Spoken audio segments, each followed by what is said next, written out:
that know a lot about teachers quitting and talking. Maybe more than us, even. Probably more than us. Probably. There's a lot of people that know more than us. We don't know shit about shit. Whenever I tell people about this podcast, I always think about how after we had already released 2 episodes, we were on the phone and we were like, wow, we looked up our own podcast and realized there's a lot of similar podcasts and that neither of us even thought to Google it. No! Until we were already fully... Do you know how many people on the internet over the years have been like, did you not Google this before you said or did X? And every time my answer is no. And every time they're like, well, if I was an influencer, I would Google everything. And I'm like, I'm a little stupid. I deleted the Google Chrome app. I want to know nothing. The less thoughts in my brain, the better. We're just living. We just raw dog it through life. But the people on this podcast with us have probably Googled, I would say, at least 8 things. I would say they Google much because their job is to tell the truth and document it. You're giving us so much credit. No, you deserve it. We'll allow you to have the floor and introduce yourself. I'm Julia. And I'm Carlos. Hi. And we're both part of Who Taught You. It's like a new movement, and we're both featured in this upcoming docuseries that's meant to kind of show what's going on in education and bridge the gap between people who live it and know and people who just aren't as connected to it. How did each of you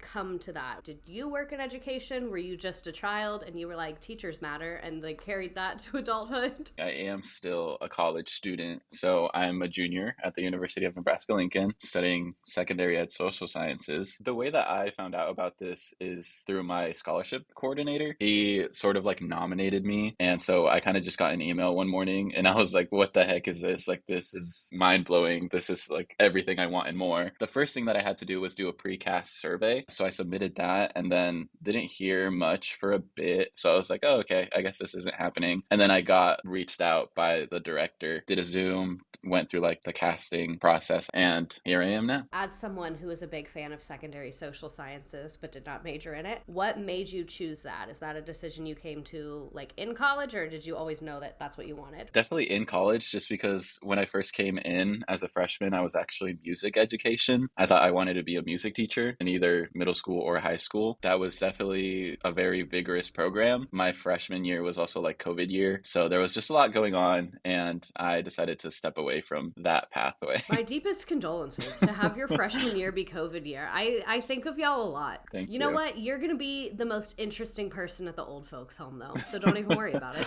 I love how you're playing the long game. You really have the bigger picture in mind. I really appreciate that. I can't wait to be 80 years old and be screaming at teenagers, hopefully teaching and being when I was 21, I was a teacher and this thing called coronavirus happened and y'all don't even know. That's crazy. I do not want to be 80 years old.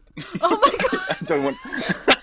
I do not want to picture being that old. Oh my God, you're one of those people. Well, that does suck that your freshman year was COVID. Did you just go crazy your second year? Were you woohoo, I'm outside? Yeah, after I switched to secondary ed, social sciences, everything kind of started looking up from there. And I've kind of been thriving since then. So very, very glad about that. Major slay. I have many questions for you, but we'll come back to you. Okay, sounds good.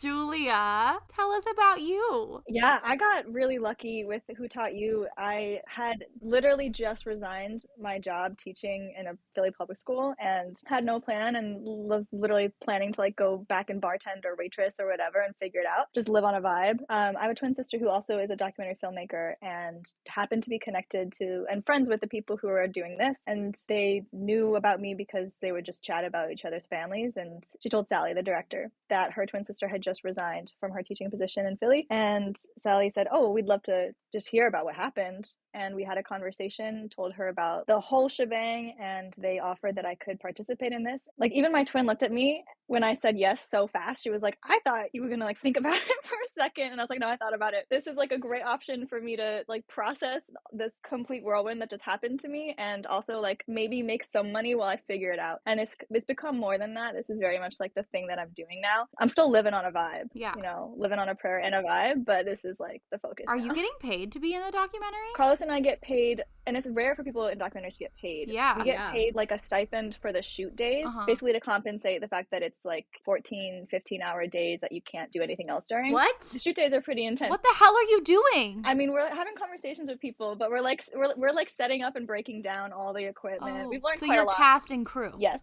What can't they do? They are teachers. They can do it all on a stipend. This is poetic. And then I am like consulting for Who Taught You as like I'm one of the only teachers on the team, or former teachers, but like I give them perspective and like write copies for them. Because there's not like they're on the outside documenting the teacher crisis. Yeah. Andy and Sally both have like close people to them that are teachers. Sally's sister was a teacher, and they've been documenting education in public schools for like 12 years now. So they've been seeing it for a while, and they wanted to like scale up and go national. So that's what started the Who Taught You. So like honestly, Sally has absolutely read more about education than I, like by a lot, than I have. We go back and forth a lot and talk things through about like from my teacher perspective and her like expertise. Because she's like learned about it from researching, but unless you've taught post-COVID in the classroom, I don't really know. I don't think you can research that shit, because it was... Unless you felt it in your bones. Unless you've cried next to the copier a few times or had to leave the classroom because you were going to cry in front of your kids. I don't know, but it's good perspective. Wait, we're supposed to leave the classroom? I like cried a little in front of my kids. I've done both. I've cried in front of third graders. Oh my God, same! And I posted about it on TikTok, and I got my ass handed to me. They were like, what the fuck is wrong with you? And I was like, I don't actually know.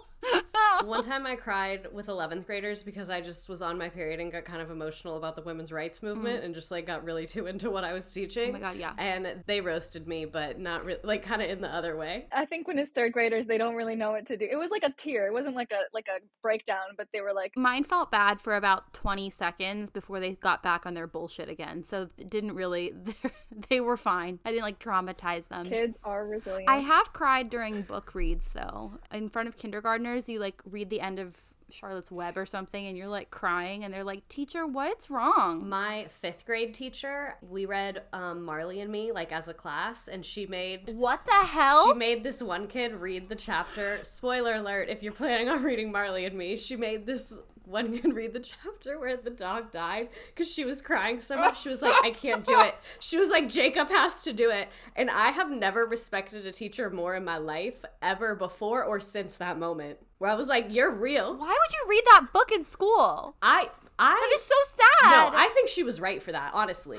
Because you're not a pet person. You can't. Okay, I want it for the listeners. I'm not an anti-pet person. I don't want anyone to think I'm one of those people that's like, oh, I don't really like dogs, because that's unnerving. I just have personally not had a dog, so I'm assuming there's a kind of bond that I don't understand. No, I'm cutting that out. I'm just gonna lead everyone to think that you hate dogs. No, Redacted hates dogs. Continuing on. No, I do not. Don't slander me like this. I won't. This is worse. You know what happened at a restaurant last weekend? What? My boyfriend, I ordered a steak, and my boyfriend goes, "Are you sure you don't want it well done?" I was like, never fucking embarrass me like that again. Oh my God, my husband and I have a running joke. Don't embarrass me in front of our hibachi chef, because my friend group goes to Benihana for somebody's birthday every year. And the first year, I was stealing mushrooms off of people's plate drunkenly. I thought you meant like the other kind of mushrooms. I was like, so you're just at Benihana, like just on mushrooms? Mushrooms are apparently the drug of the future. I digress. That's going to have to get cut out. We cannot get into this again. All right, Gwyneth Paltrow, moving on. Wow, we went on a journey. That went left. So anyways, Julia, you cried in front of your third graders. Because you taught third too, right? Yeah, so this past year I was teaching K-8 health. So I'd had like 350 students. I was a specialist. Ooh, interesting. Mm-hmm. You taught health? Before that I taught 7th and 8th. I did. What was that like? By choice, like I wanted to. It's scary to me. I think you are braver than any Marine. You are. And I think that you are doing a service to the children of this nation that I know that I'm not built to do. I was teaching third grade as a student teacher, and they came back from sex ed spouting off their version of sex ed said. Facts. You're brave. How long did you teach for? So my first year I taught in a private boarding school. That year confirmed for me that I loved teaching, but I wanted to be in public school the whole time and like loved my students, really appreciated the opportunity and felt like I needed to go to public school. So I got my master's and my teaching cert in Philly and did like almost a full year of student teaching. And I had an amazing mentor who basically just let us co-teach the whole time. So I took 7th grade, she took 8th grade, and we both like survived the year together. And so that was like kind of a second year of teaching. Like a lot of people aren't going to count it because it's student teaching, but like I did teach that shit on my own. And then I also taught the kids health because they weren't getting any. So I taught all of our classes health one day a week and like wrote my thesis on it. And then this year was teaching. So made it 2.5 years and then did not make it anymore. I've never met somebody who taught at a boarding school. What is that like? Do you live there too? Do the kids accidentally call you mom more often than they do at other regular schools? Right. How old were they? I taught 6th and 7th graders that year. So when you're at a boarding school, they like milk you for all you can. So I was teaching full time. I had to coach 2 seasons, and I also had to do like residential duties. Did you live there? Also, yes, because it was the most affordable option. Oh, and yeah. like private schools don't typically pay as much as public schools, and this school was not going to pay me enough to be able to live off campus and like. The way this is literally a company town from like the 1890s. Oh my God. Yeah, you're right, Redacted. Yeah. You're like a minor. They like own you. Like, I'm surprised they don't tuck you in at night and make sure lights are out by 10 p.m. But I guess you had to do that to the kids. Did you live in a dorm? I lived in a dorm. Like I had a 1-bedroom, like pretty spacious 1-bedroom apartment, but I lived in a dorm and I had dorm duties. And the dorm was like 8th and up, so 8th to 12th graders. So none of my students lived in the dorm with me, thank God. But yeah, like all my meals were at the dining hall because I couldn't afford groceries and it was just the cheapest option. So literally was like never not in the public eye. How interesting. You taught 6th and 7th, but they didn't live there? Did they live in a different building or did they live like with their family? They only started boarders at 8th grade that year, I think. Got in it. recent years they've like allowed some 7th graders, and it's mostly international students. At that school, it's mostly domestic and mostly local students, but then there was like a small percentage who were boarders. So it wasn't like a majority boarding school. No wonder you burnt out, though. What's that movie about that little French girl that lives at that place with those ladies? Madeline. Yeah. It sounds really weird, and it was really weird. I'm a public school kid, so like it was a weird adjustment for me to be in a private school boarding world, but like I had really amazing colleagues, and that school did like make me realize that I love teaching. And I chose a school like that because they had the resources that I felt like I really needed my first year to be able to like get my sea legs a little bit. And if I had stayed, they would have paid for most of my tuition to get a master's. So, like that's why I chose that school. So you only taught 2 years, but it was in boarding school years, so it was really like 15. Sure, we can say that. Most teachers don't make it past year 3, and I did not. You did say the boarding school did have resources that you felt like you needed your first year teaching. What were those resources that you felt like helped you like get your grounding? I mean, like the job I had in Philly, I had 350 students and no technology for them, no Chromebooks, nothing. And I had 5 reams of paper for the whole year. And at the private school, you didn't have to buy paper. You could just print whatever you needed. All the students, you could rely on them having technology. Some of like the basic infrastructure was there. And I had flexibility to be creative with my curriculum. I had a really great middle school principal who like really nurtured me a lot. So it was a good environment for my first year of teaching, but it wasn't necessarily the right fit for me long term. It wasn't a forever environment. Exactly. So you taught for a couple years. Carlos, you don't have to have an answer to this. I don't want to like do that gross thing where we like force college kids to declare something. I hated when people asked me that. Are you planning on entering the classroom after you leave college? There's unlimited choices. There is unlimited choices, so I do not know at all. But I am like very open to the possibilities. Maybe moving to a small town and teaching there, or like staying in Lincoln and teaching where I grew up, or like going to a different state, maybe even teaching abroad, just not in the United States at all. I'm very open to anything right now. And you being open to all the possibilities shows that you are light years ahead of anyone who's 100% sure of what they're doing. Teaching abroad is a good gig. Yeah, I've been looking into the Fulbright. Oh, If yeah. you're familiar with that. I had a college roommate who was a Fulbright scholar. I know someone that did that. Nice. I'm going to apply to Fulbright in Spain to teach English in Spain, and we'll see if that happens or not. I hope you get it. Thank you. After we went and shot for the documentary in California, though, I kind of do very much like Santa Monica and California in general. It's so fun, right? That's where I went to Pepperdine. Really? Yeah. Oh, wow. Everything's up in the air, and I don't know what I want to do at all. Perfect. Yeah. Don't put too much pressure on yourself. I just am excited for whatever direction you go because I think it's the most exciting adventure. Like the whole world is your oyster. Yeah. I would really like going abroad and having that experience right after college, just because I don't want to be in a position where I'm like, okay, I can teach now. Like I have the certification and then I have to like sign a contract. And I'm like, I don't see myself like working a 9 to 5 for the rest of my life right after college. And that's the same way with like my peers and my close friends. Just like things have changed. As someone who does work a 9 to 5, do not recommend. As somebody who doesn't, do recommend.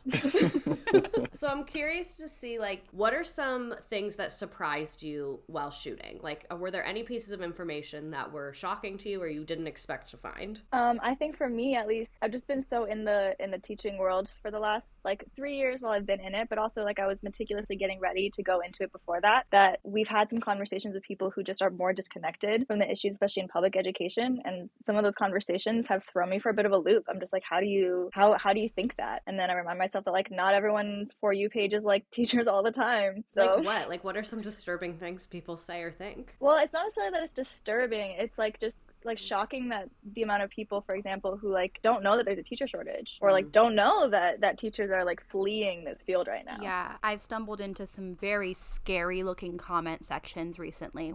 Like very antiquated teacher hate that's like, you get the summers off. And I was like, we're still doing this? I thought we were past that. I got to do my favorite thing at work the other day where I don't remember how it came up, but we were talking about being jealous of people on vacation. And I was saying how a couple of my friends who were still teaching were on spring break and I was jealous. And then I was like, but they're getting disrespected every other week. So like, I guess I'll live. And this guy was like, yeah, and they get the whole summer off. And I fucking love when I get to tell people that in the area that we're in, teachers don't get paid in the summer. I'm like, yeah, I actually taught here and we didn't get paid in the summer. We didn't either. And he was like, then what do you do? And I was like the amount of people who have no idea and they just assume that you're getting paid to do no work for 2 months. It's the same in Philly though. Like, and I didn't understand that when I signed my contract. First of all, because I had a year of experience, I expected that I was going to be at a higher pay scale level. And it turned out that my union had negotiated that it was your like level of experience -1. The fuck? So like that whole year of experience was just like nixed. I would love to speak to every union negotiator because the amount of people who have told me that their teachers union negotiated either the most like opposite of effective thing or just like that, like the most random niche thing that I don't see how that's a win for anybody. It's so weird. Also, there was nothing on the pay scale like website to have told me that.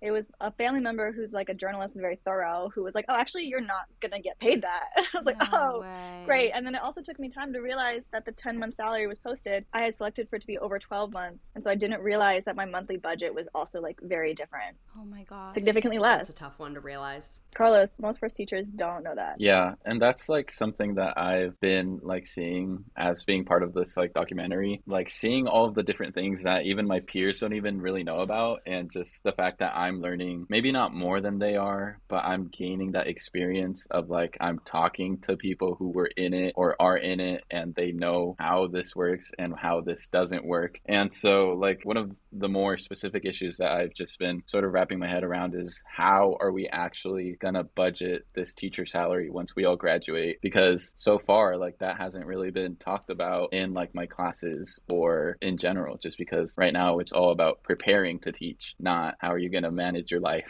when you're teaching. They always forget about that part. Yeah. You were recently a child. Did you, in especially high school, feel like you were aware of kind of some of the struggles that your teachers were going through? Because I feel like when I was in high school, I did not ever think about that, but my students were much more aware. They would always say, Mr. Redacted, they treat you so bad here. I'm never doing this. I think it definitely started in high school just because of the boom of social media and how much Gen Z is aware of everything now. And we were like exposed to either the realities or the truths that aren't actually said. One of Carlos's professors is doing research into how social media is affecting teachers leaving the field. And for me, like the descent into going from I'm never leaving teaching to I'm quitting mid-year definitely was pushed along because teacher TikTok made me feel like I wasn't alone. And like all the things that I was experiencing that were ridiculous. And I didn't have to put up with it. Social media is giving people the validation they need. I absolutely agree with that. I think that social media absolutely played into me leaving teaching when I did. Just spooky. And now so many people are like, I quit because Miss Redacted quit. And I am not kidding. No, I when people say that, I'm like, ooh, girl, I didn't say that. Like, Like, I was just talking about some stuff that happened to me. Nobody told you to do that. We had Glitterbeard on, and he literally was like, oh my god, I quit because of Miss Redacted. I was like, that's okay. Really happy you found a new job, because I don't think I could handle it. I know. If you were, like, not okay right now. I've thought about the legality of this. I'm like, am I gonna be, is somebody gonna sue me because I got pregnant and laid in bed and squawked for a full year about how bullshit the education system is? I pray that we get to see that court case. No! That is going to be the O.J. Simpson trial of our generation. Can you sue someone for their post making you decide to quit your job? Dude, I was literally talking to a TikTok teacher today who's been placed on administrative leave because the people at her school weren't happy with the things that she was doing, which included teaching her third graders their constitutional rights for the First Amendment and, like, basically being a boss-ass bitch, like, doing cool stuff, doing nothing against what educators are supposed to do, doing exactly what I think educators should do. And she's been placed on administrative leave for pretty much no good reason. They can't give a good reason, and she's not allowed to talk about it. It's basically like an unconsensual gag order. Oh my God. One thing that I've noticed time and time again is that districts will use vagueness to their advantage rather than just setting very clear boundaries with teachers. Like, I understand districts have a legal responsibility. So instead of them just being like, okay, let's come up with something sensible that, like, you're not going to post the school you work at, you're not going to post anything that is illegal, like coming up with some pretty realistic guidelines, most districts have like one line item that just says like teachers will act in a responsible manner on the internet, which is so bendable and so easy to just apply to anyone and say, oh, we don't like that you did X. Boom, you're on administrative leave. We don't like that you did Y. And it makes it so they don't have to really give a defense, as opposed to if they really just set up beneficial, transparent rules. Yeah, no, exactly. Like, I know, like, I was following that saga, and I know that they leaned really heavily on the dress code stuff. But let's be real. A dress code violation's a slap on the wrist. They were going to do what they were going to do. They just were latching on to anything that they could. So I feel like people are like, oh, well, you did break dress code. Okay, well, so fucking what? That's not the actual reason that they went for her. And I feel like people should know that. Yeah. And the dress code that she relayed to me was that it was something along the lines of attire should be an appropriate length. You could see her ass when she bent over in that skirt. Like, let's be real. And that's fine. Like, I respect teachers' rights and teachers' wrongs. But I maintain that it was not even actually about the fucking dress code. They just were going to come to her because she's in Texas and she was teaching them rights and she's an activist, and they don't like that. They just are going to latch on anything. And even if like the dress code thing is usually not fireable, it's usually a correction. It's like, don't wear that again. Right. That's not fireable. Shit happens and it's like you just deal with it and move on from it. Yeah. It usually doesn't escalate to that level. No. If the dress code was out of it and it was just about like the video posted, a lot of districts have really like, again, vague guidelines around, you know, social media policies. And a lot of those things are not anywhere near the contract that you do need to read. They're policies that are passed that are totally separate. And at no point in your training do they tell you, here's where you can find these extra things that you are beholden to.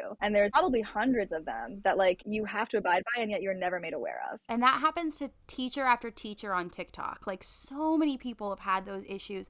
And sometimes it's not even in their fucking contract. It's just that a pissed off parent who doesn't even go to that school called in and was like, hey, this teacher on TikTok did whatever. And the principal just doesn't want to deal with it. So they're like, just stop. But it's not even like an official policy. It's shit like that. That's like such a gray area. For a lot of teachers, I feel like they don't even get the warning. They just get the like, okay, you're on leave. They usually end up fired. And they don't get the chance to do better or to clarify or to even retract something that they might regret saying. Like, they get no chances. I think that's also so interesting because one thing that I hate about teaching is how poorly managed teachers are. And when I say poorly managed, I don't want people to think I mean undermanaged, because I think teachers are very micromanaged. I just literally mean poor as ineffective management. And I've worked for a big hotel company that's like renowned for how good of a job it does at like employee engagement and management. And when I compare how I was treated as an employee at that hotel compared to teaching, when I worked at that hotel, I got a buddy assigned to me my first day. I had very clear expectations about what was expected of me training-wise. I sat down with HR. They made very clear policies about social media with us because it was a nice hotel. We had like people of noteworthiness or whatever. And I just think about how every single year my manager would pretend to be a customer and assess me, and it was a very like productive conversation, and how much systems and procedures can make make employee development be effective and how teachers just do not get that at the very base level. No. I mean, we've just never viewed teaching as a profession in this country. Like, never, not once have we viewed teaching as a profession or ever like respected teachers, even when men were the majority of teachers, but especially when women became like the majority of teachers in this country. No. And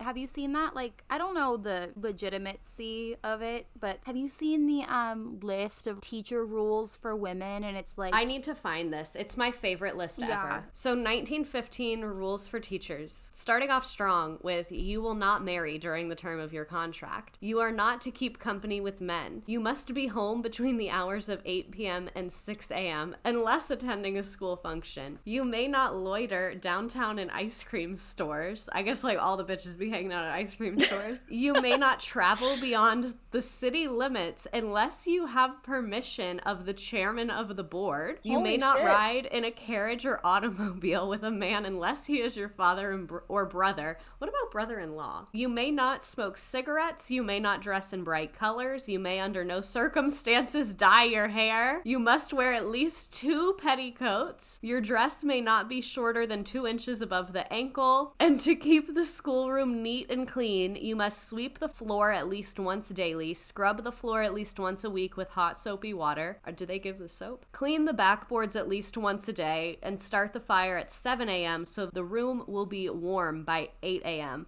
This is apparently from the Cabell County, West Virginia Board of Education. Oh my God, all those poor teachers. I know. But like, how many of those in like a weird way are still enforced? Like, I've heard of people be like, oh, my son's teacher was pregnant last year and she abandoned his class. Are you planning on getting pregnant? Can you please not try to do that? Oh my God. This one is from 1872. It says, any teacher who smokes, uses liquor in any form, frequents pool or public halls, or gets shaved in a barber shop will give good reason to suspect his worth, intention, integrity, and honesty. Carlos, I can't believe you went and got a haircut just now, too. That is insane. Yeah, isn't that crazy?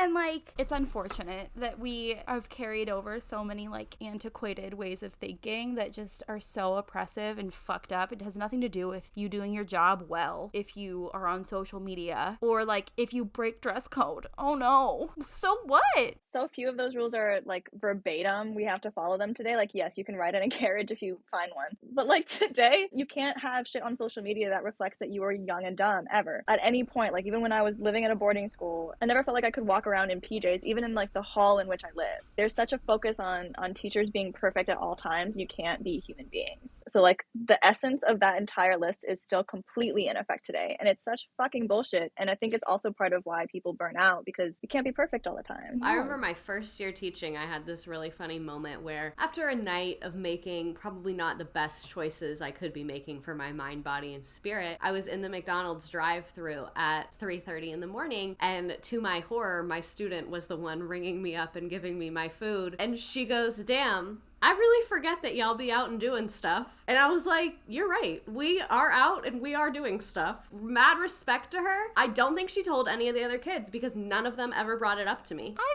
love her. She's great. Shout out to her. The customer to McDonald's employee like privilege, like how you have with your lawyer, she embodied that in that moment and held my secret of looking a mess and very obviously being a mess. Women supporting women's rights and wrongs. Like, Yes. That's what I'm saying. that same year I had the principal who did set very clear boundaries for us. This is why he was a good principal. My first year, he said, if you get arrested, you better call me so I know about it before the kids do. And then he said, if you're going to be an idiot on the internet, don't put the name of my school. And then he said, if you're going to be hanging out and doing stuff with parents, wait till the kid's out of your class. And I was like, that is like a really realistic set of guidelines. For real. Very respectable. So, Carlos, I'm so intrigued by the fact that you are still obtaining this major and know so much, because I feel like that's how I was, but I don't feel like that's a very common thing. So many people are like, I don't want to know, like, I'm in school for education right now, like, please don't say things that make me scared. Why are you still there? I've heard both sides, the very negatives, the this is why I quit, this is why I could not go another day in education. And then when I'm hearing those, I'm like, oh,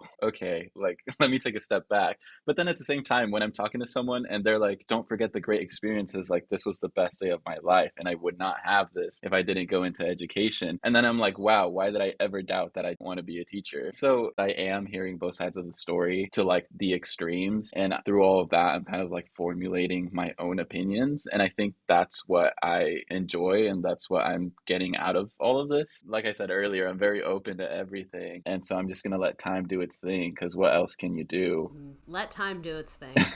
Wise words. I want to hear more about this lovely documentary. Like, kind of what's the vibes of the documentary? Who are you talking to? What are they saying? This documentary has everything. So the first episode is based in LA, and really like our plan is get LA episode wrapped, and then we shop it out to like Netflix and Hulu, and we try to make this be like a big streaming, probably limited docuseries, although TBD, if it's really successful, maybe we do more.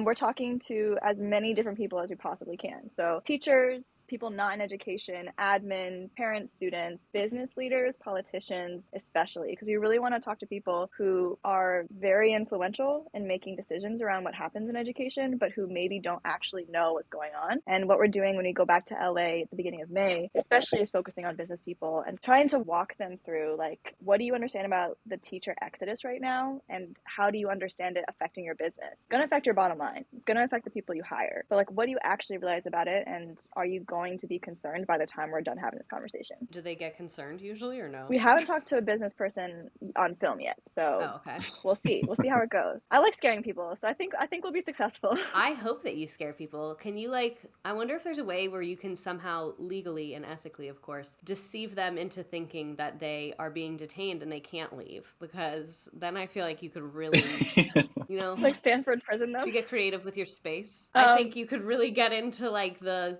real dirty details of the education industry. That's a great idea. Carlos, you're gonna man the spotlight. We'll just shine it right at them. Let's make them go into a classroom without any prior instruction. Oh, like Undercover Boss, but so much more traumatic. Who are the kids you ask? We ask every other teacher in that school, who are 3 kids that you would just be feeling a lot better if they weren't in this class? And then that's how we make that person's class. That's how they made my class last year. That was the pilot. You didn't see the cameras?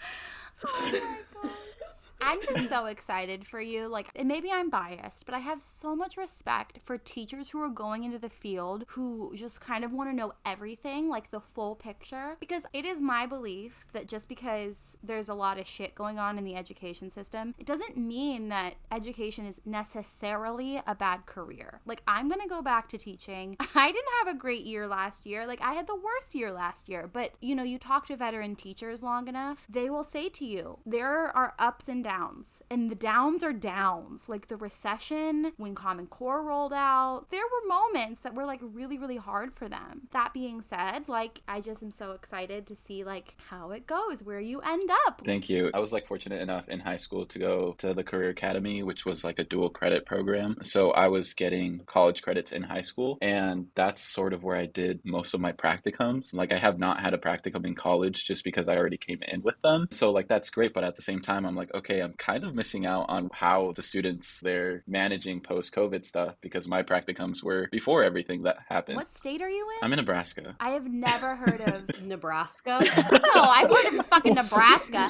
Iowa's the one that doesn't exist. Iowa is a scam. That is a government scam. I digress. But yeah, coming back to that, You've never had student teaching? I am going to have student teaching my last semester. So I'm going to student teach a year from now. And then next semester, I am going to have practicums. So I'm going to have a practicum in a middle school and then a practicum in a high school. And practicum's like your observation block? Yeah, it's like observation block. But in college, if you get like along with your teacher well, you'll like actually teach the class every now and then if you want to and stuff like that. So it's all just like relationship building and whether you're like good at it or not. It's like a reality TV show of teaching. Do they have a pyramid where they say you're on the top, you're on the bottom? And that's how they pick who gets the solos? I would do that if I was a professor. We are getting partnered for practicums. Do you get to pick? Not for practicums. For student teaching, we can like preference something, especially since I'm like social sciences, so I can teach like 7 different things. Yeah. So we'll see how that goes. I've had a lot of experience with K through 5, and I haven't had any experience with like middle schoolers or high schoolers. So that's what's making me a little nervous. Being a year year away from being certified to teach middle schoolers and high schoolers. So I started teaching high school. I taught 11th grade. I was 21. I graduated college when I was 20. I had no experience in education, and I had never student taught a day in my life. And it went fine, honestly. My behavior management was probably the highlight of my teaching career. Your data was really good too. Yeah, but that's like boring. But that's very impressive. Yeah, but like that's not like a fun vibe. Like my classroom management is my highlight because we had a good vibes only classroom. And if anything, I think you being aware of that concern shows you that it'll be fine. If you go into teaching and you love it, and then something happens and you don't love it anymore and you don't do it for the rest of your life, like you're not a failure. You didn't do anything wrong, you know? Like I want you to follow your path and like follow the options the whole time. It's always tough, I think, to like tune out other people's opinions and voices. You also already have the knowledge that like the world is so open to you, and I feel like the hardest thing is when you're zeroed in on like I want to do this and only this, then that leaves room for like disappointment. Just keep that healthy like open mind. You'll be Gucci. Do you think you're gonna stay in the documentary world? I don't know about the documentary world, but like we've talked about teacher advocacy itself. For whatever reason, if I don't end up being a teacher, there's still ways that I can be in education and still do what I wanted to do. I'm so glad that you said that, because that's something that I feel like a lot of aspiring teachers need to know, especially the ones that are feeling nervous. It's not just a junk certification or degree. You have so many skills. You can go so many directions with it. It's not just teaching, and like I'm so glad that you said that. What about you, Julia?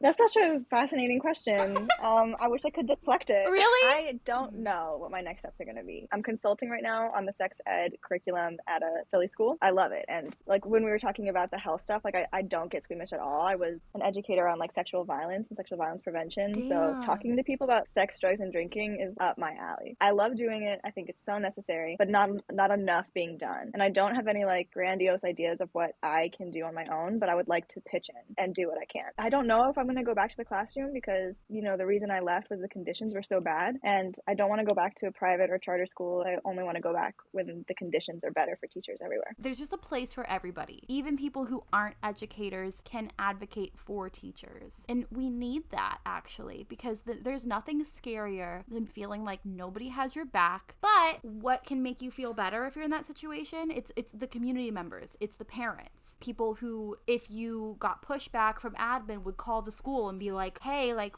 we support so-and-so. And also, like, the stuff that Sally's doing. The research. The bird's eye view. I think people get tunnel vision about it sometimes. Yeah, and honestly, I turned down a job position working at a queer health center. I was going to be an educator teaching people about interpersonal violence and the intersections with just like queerness and especially trans identities. And like as a queer teacher, that was something that I really wanted to do, but I couldn't make that work and do this documentary. So that's another thing. Like if I don't stick on this kind of path or go into classroom teaching traditionally, I would go into like sexual violence prevention or queer advocacy or really like lighthearted, just easy paths. Very important though. Yeah, or a bartend. Or both. When I was bartending, I had like a good bartending friend who I'd asked him, I was like, yeah, like what do you want to do? Like what do you want to be when you're older? And he was like, happy. And I was like, okay, that's a fucking good answer. I wasn't prepared for, you know? Bartenders hold some great wisdom. Bartending is actually like a dope ass career, and I feel like in some ways easier to create a nice work-life balance in. I feel like you would be good at that. At bartending? Yeah, I do. I think you'd be really good So at I'm it. really good at like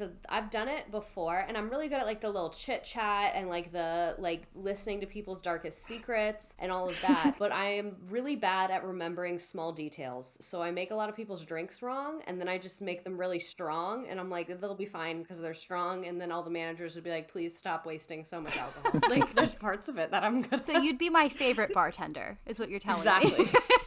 Exactly. I feel like teaching and bartending might be kind of closely aligned. Like the vibe that you bring to a parent-teacher conference is kind of the same vibe you bring to the bar. My favorite hill to die on is the thing that prepared me the absolute best for being a teacher was waitressing in a high-volume restaurant, because it taught me how to manage lots of things at one time and how to organize a lot of people to make sure that they're all having a good experience and like create a system. 100%. I completely agree. The service industry is good for so much. much. I've heard the same thing about Starbucks and teaching. I believe That makes that. sense. Like strong emotional aggression directed at you, like lots of competing priorities. And to be honest, the way you talk to like drunk adults is so similar to the way you have to manage children. The Like, amount of people that I've like just convinced them to give me their keys, because I'm like, yeah, I know you feel great, but I would hate if maybe a police officer felt like you didn't feel great. I know you're good to drive. I know it for sure.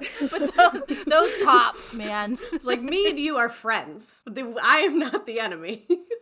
Julia, Carlos, are there any other teaching insights you want to share with the people? Any fears you have about the future of education? Just the way that we're seeing the education system go into right now and how it's slowly falling apart. The biggest fear, I think, is that it is going to fall apart and we're not going to be able to fix it. Do you think that if it falls apart, we have an opportunity to like build it back up better? Or do you just feel like if it falls apart, we're kind of donezo? If you look at civilization anywhere, they've crashed and burned, and then that's when the good one starts. So it's like, okay, are we waiting for that to happen? Or I don't know. we've had a lot of conversations with people that kind of go into the really existential dark place. I think honestly, you talk for like more than 10-15 minutes about education and the direction it's going, and you end up into like, maybe we're all fucked and this is all going to be terrible anyway. Like, that's pretty much where you end up every time. And like, I haven't found what comes after that, because I just kind of stare at a wall for a while after we get to that point in the conversation. But there are countries that do it better than we do it. And when you think about like how much possibility there is out there, like I think that we have the possibility to do better and to course correct. I think it's a similar problem to climate change in the fact that like it's gonna take a massive fucking effort, and a lot of people have a skin in the game for it to not happen. Like, a lot of people would like for us to have an uneducated population, and a lot of people would like for people to not go to college as much, because then you have people to work the construction jobs that you don't want your privileged kids working. Structurally, there's a lot that are obstacles for us to really like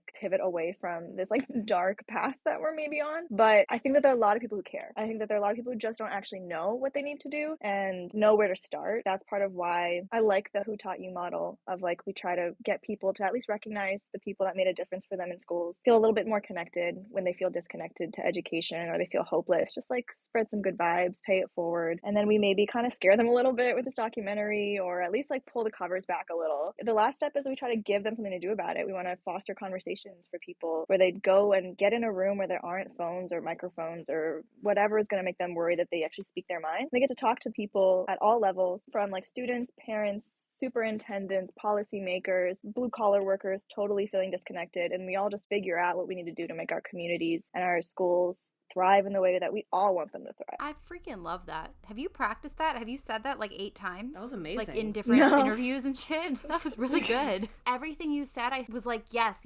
A lot of people just feel the same way and like don't know what to do, you know? But that's why I think it's so fucking important that people outside of education are the ones doing the hard work. Because like in any oppressive system, the people who are being oppressed really can't speak out. And if you're looking at education as a whole and you're looking at teachers as the quote unquote oppressed person, we need people who are not in that space to speak out for the teachers, to speak out for their work environment, because their work environment is the students' learning environment. That's many students' safe place, the place they go to eat every day. Like, not for everyone, but like for a big population, like that's a very sacred space and we need to protect that. But like if teachers were being listened to, we wouldn't have the issues that we do. Like, people have said to me, how are you going to make a change if you're not in the classroom? And I'm like, I don't think I can from inside the classroom, actually. I wish. Yeah. So the things that you just said, the fact that you're in the position that you are in, like, it gives me actually a lot of hope that you're going to shine a spotlight on the right things to hopefully bring awareness. It's just so complicated, isn't it? Yes.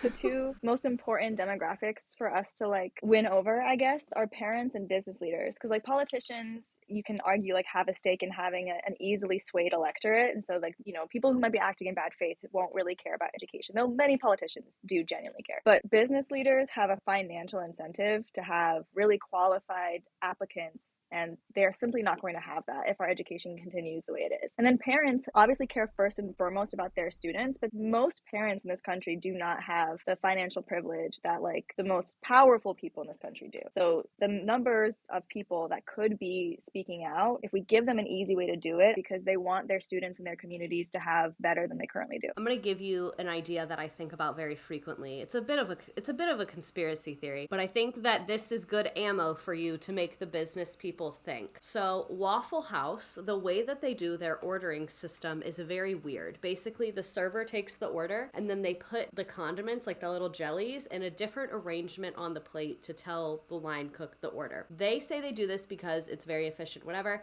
I think part of the reason is because it cuts down on the literacy requirement, partially because then you don't have to read someone's handwriting, but then also because Waffle House employs a lot of people that maybe struggle in that area of their life. So I think one thing that would be really, really powerful for someone that owns like an operations business is how would your employee do their work if they didn't know how to read? And having to think about how workflow would change when someone is not functionally literate. I remember when I realized that about Waffle House, and I've never read that anywhere. It's just kind of something that I thought about and pieced together. But I was like, damn, that really makes you think about like how reading is at the basics of so many jobs, even jobs that we don't think of as like elite jobs. And like so many kids are functionally illiterate in schools right now. Exactly. When we say that like kids are going to become more and more literate, that some people are going to look at that and be like, well, teachers aren't doing a good job. Like, why the fuck would I give them more money when they can't even teach my kid how to read? But it's that teachers are doing 17 jobs. And one of those jobs is teaching your kid how to read, which is a huge job in and of itself. You cannot continue to defund schools, or let's not even say they're being defunded, but really poorly and non-strategically funding schools and then giving teachers more and more tasks so that they cannot focus on the ones that matter most, which is making sure we have literate students. Yeah, I have fully taught 11th graders that are functionally illiterate and they graduated high school and are now in the workforce. We're moving the goalposts, making it easier. And I keep hopping into comment sections where people are talking about how they cannot carry out IEPs for their special education students to fidelity. And parents are in there like, well, I have a kid with an IEP. Like, I would never want to have a teacher like you. And it's like, no. We're not saying that these children are a burden. That is not at all the case. But what's happening is being able to carry out an IEP to fidelity is an incredibly important task for a teacher, and legally we have to do it. But if you have kids on 504s, BIPs, IEPs, English learners, or emergent bilingual students, whatever your school calls it, you are doing a lot at once, and you're teaching the general ed population. You're also teaching the gifted students in your class, which they need to be differentiated for as well. Like, it cannot be overstated how many jobs teachers are doing. So what falls through the cracks is everything. You're trying to keep all these balls in the air and you're doing none of it perfectly. That piece of literacy was something that was on my mind all the fucking time last year. Redacted, you've said before, like, it's not going to be fixed until it's a problem for those higher ups. My prediction is that in 7 to 15 years, we'll have a mass hiring crisis due to mass illiteracy, and then we will fix it. That's my 2 cents. But it'll take time. Yeah, exactly. Like, I think that'll be and then, like, what happens to those kids? Exactly. It's going to be messy. When I say we'll fix it, I simply just mean that will make the government be like, ooh, maybe we should do something about this. Well, change is uncomfortable. Yeah. It just is always going to be. Exactly. We're going to do what we can, but like what you're doing is good work, and I'm so thankful that like you came on to talk to us, and like I hope that everybody listening watches the Who Taught You documentary or whatever it's called. It's going to be so good. Yeah, just thank you for being here. Yes, thank you all for joining us. Thank you for having us. Teacher Appreciation Week is coming up, which is, I think, May 8th to May 12th. So it's like the second week in May. And most of us have someone in a school that did something amazing for us, whether we're in schools now or we've been out for a while. The first biggest thing that you can do is just show your appreciation. Tell them thank you. If you want to like share a story with us, you can record a video. It could be super short. It could be long. You can really go into it. You can just say, hey, so-and-so, thanks for being awesome, and tag us in it and we'll amplify your message. You could also just leave it as a comment or whatever, but like pay it forward, because teachers never get to hear the thanks and it means so much to them. And when they can hear it, it like probably makes them more likely to stay in the field when they feel like their efforts are worth something. Yeah. If you can do that, and especially if you tag us in it, then we'll amplify the message and we'll make it into a big viral thing. That's what we're working on right now. Aw, I love that. Yeah, we want it to be like, like the ice bucket challenge where everyone is doing it and you challenge your friends to do it. It's not quite big enough for us to tell people to challenge their friends yet, because no one knows about it yet. But we're starting to pick up some steam. Trend is starting right here, right now, and we'll put who to tag in the description of this episode if anyone is listening to this and you're like, I want to make the video and tag them. And if you have $25-$50 to throw around, you can donate to the Who Taught You honor roll. And that does two things. One, it does support the docuseries. That's what that goes towards. But the second thing is that it puts for $25 the name of the educator who changed your life on our website. So that it like shows them as an impactful educator. And for $50, it puts them on the website and at the end of our film credits. That is a phenomenal deal. I'm going to buy that for myself. I'm going to be like, I'm an educator that made a difference. If I wasn't in this already, I would be saying it for myself too. Thank you all so much for joining us. I'm excited that this documentary is a thing. I'm excited that they have people who have been in the classroom, people who are in preparation to enter the classroom and are getting a lot of perspectives. It was lovely to talk to you all. So nice to talk to you. You as well. And thank you everyone for listening. This has been another episode of Teacher Quit Talk. If you want to give us 5 stars, please do it on the app of your choosing. And if you're like, I don't know if they deserve 5, close this app immediately and we'll see you next week. Yes. Thank you to Genevieve M, Katie B, and Raw639112 for your 5-star reviews. We love you so much. Mwah. Blessings. Kisses.